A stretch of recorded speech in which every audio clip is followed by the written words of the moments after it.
How bad is the COVID-19 pandemic? I'm sure we each look at it in personal and family terms. We've just gone through a Thanksgiving like no others for my family and for many others who decided that safety was more important than being physically in the same room with the family members that we love. So we turned to FaceTime and Zoom and every other contrivance we can find to maintain a connection with children, grandchildren, and other people we love. But the situation is dire. The infection and death rate in my home state has been heartbreaking in terms of the number of people who've had their lives changed and some have had their lives ended because of it. I can use one example of how bad it is. It won't mean much to those who are listening, but the city of St. Louis is a large metropolitan area, millions of people.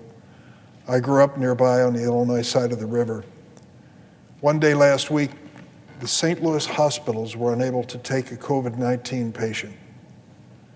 And as a result, that patient was transported almost 100 miles away to Quincy, Illinois, to a hospital so the patient could receive the care that they needed. Think of that. Not an available space in the city of St. Louis. Last month, a dear friend of mine, feeling ill, who lived in Illinois, went over to the St. Louis area and went to one of the most outstanding hospitals in the city. She was told she couldn't be admitted because there was no room for her. She went to the second most reputable hospital in the city with the same report. Finally, with the third try, she was admitted to another hospital. 3 days later, she passed away.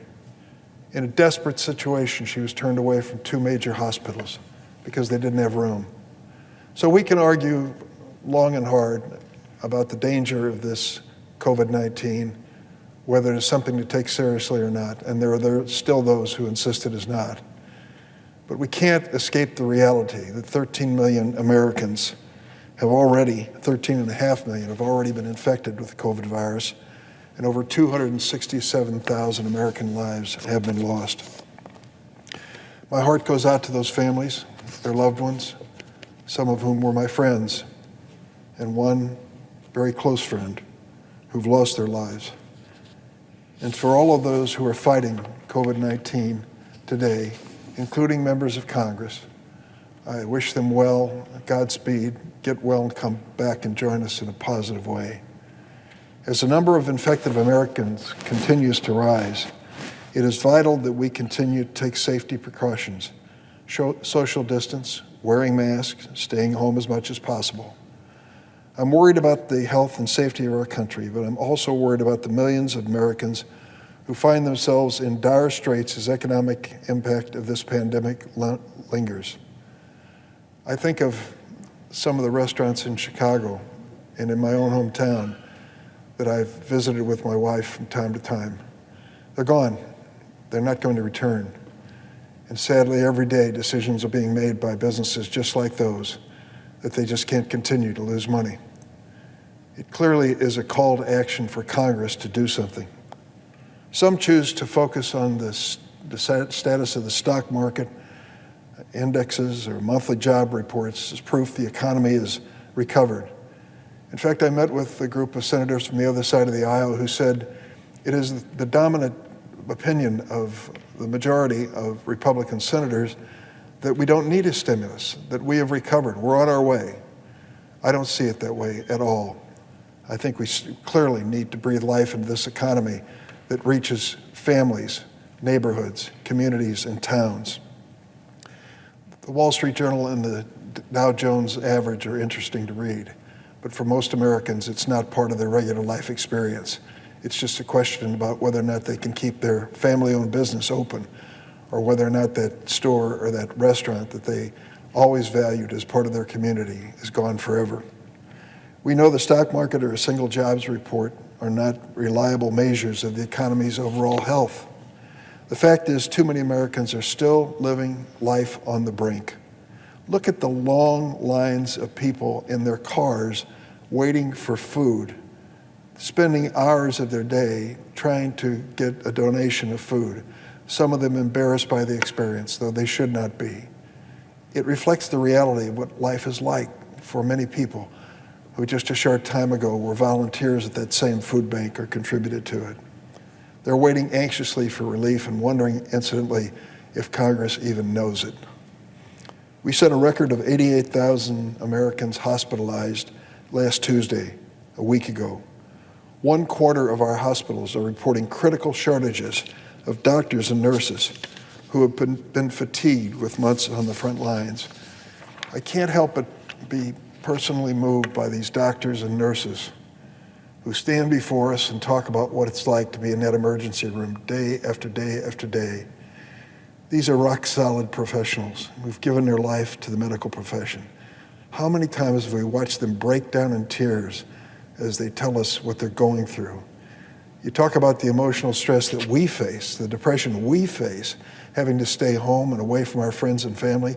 Think about what they face every single day, plus the danger to their own personal health and the danger to their families that's part of this.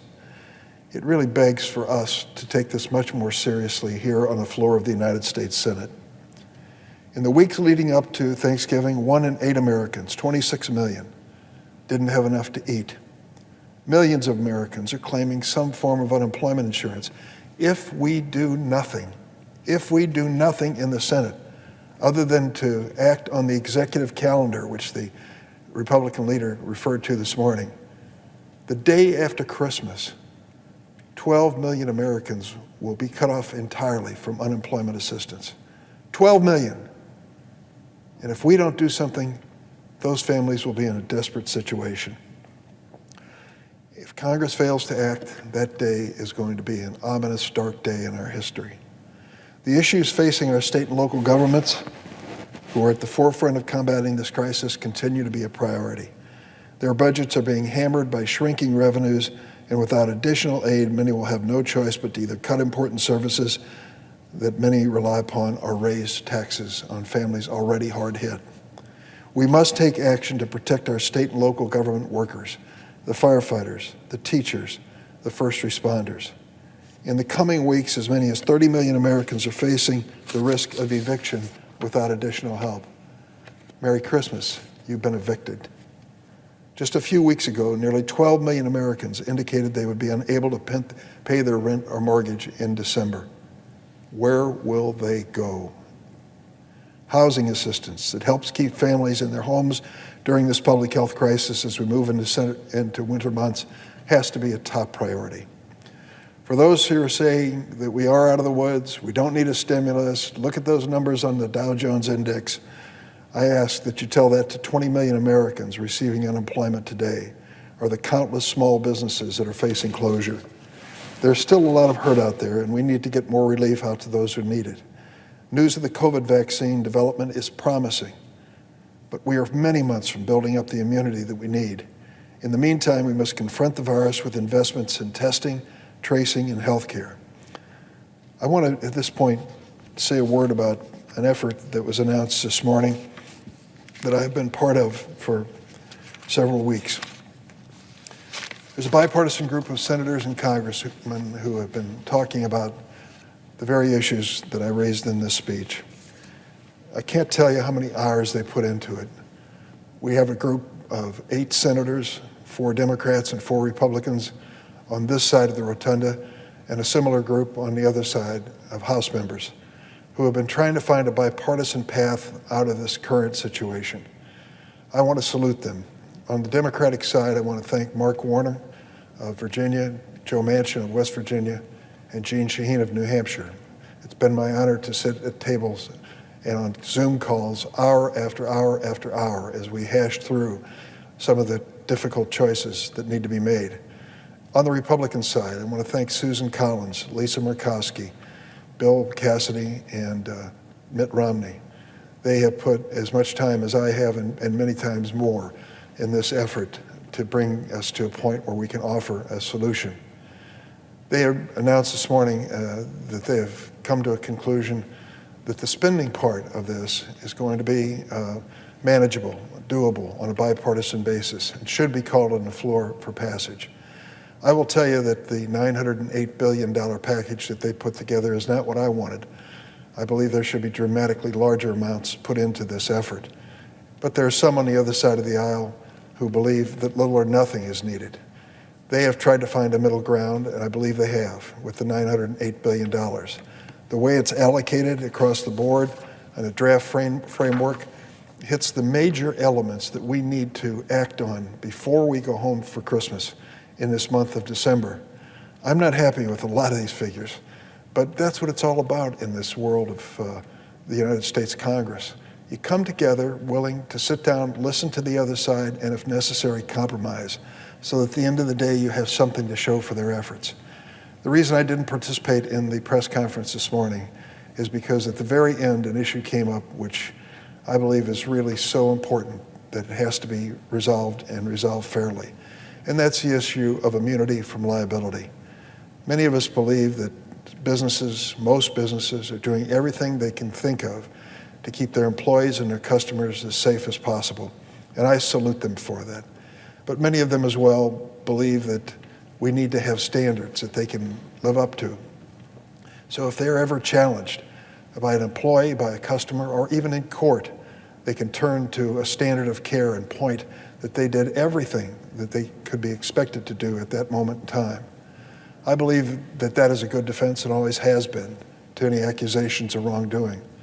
But there are some who believe that there should be a different standard, an unreasonable standard, one that I think goes too far in providing immunity from liability, not just for good businesses, but also for those who are not. And there are some. We need to have the courts available for those who have been treated badly. I think of the meat processing plants and some of the activities that were involved in the earliest stages where the employees didn't receive the basic protection they needed. They came down with the COVID virus and many had very serious consequences in their lives. I believe they deserve a day in court. But I want to make sure that we pass this COVID-19 bill as the group has brought together, something like it, for $908 billion. We shouldn't be delayed or diverted from this effort by a debate over immunity from liability. It's an important issue, but 38 states have already enacted laws relating to COVID-19 liability. The others can certainly do it if they wish, if they think they need it. That has resulted in some things which are worth reporting. We are told that there is a tsunami of lawsuits, COVID-19 lawsuits that are being brought against individuals and businesses. It turns out nothing could be further from the truth. There is an organization known as Hunton Andrews Kurth that monitors all lawsuits that are filed in the United States every day. And they have sought out how many lawsuits relate to COVID-19 and the coronavirus. And their most recent report is this: out of the some 12.5 to 13 million Americans who have been infected with the COVID virus, only 6,273 lawsuits have been brought in the entire nation in the year 2020 that mention the term COVID-19 or coronavirus. Well, you think, boy, that's a lot of lawsuits to be filed against doctors and nurses and hospitals. Let me tell you, out of the total number, 6,000 lawsuits, only 10 nationwide have been filed for malpractice claims, medical malpractice claims. 10 lawsuits. And to argue that we ought to close the doors of the court to people who are seeking relief when so few lawsuits have been filed makes no sense at all. How many personal injury suits? How many people have sued some person or entity or business saying, on your premises, I contracted this COVID-19? Well, out of 13 million have been infected, you'd think the number would be enormous. 22, that's the number. 22 personal injury lawsuits have been filed. 110 of these additional number, 110, have been filed by employees for workplace situations.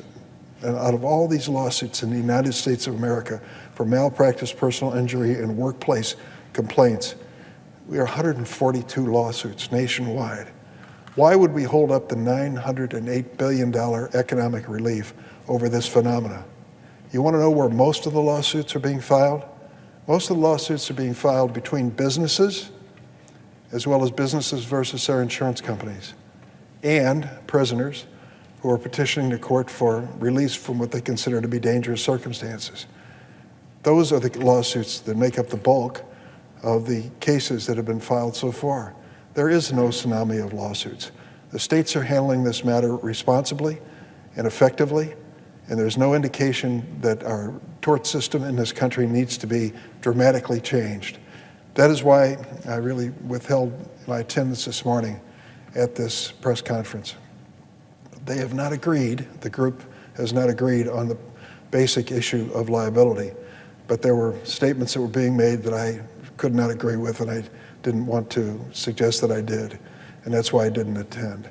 I'm still ready to work on it. I want to work on it, find a way, a bipartisan way, to protect the rights of individuals who have been wronged for their day in court, not to extinguish or take away any rights for any people, to acknowledge that the states have made decisions on COVID-19 and are moving forward and doing a very fine job, as those numbers indicate.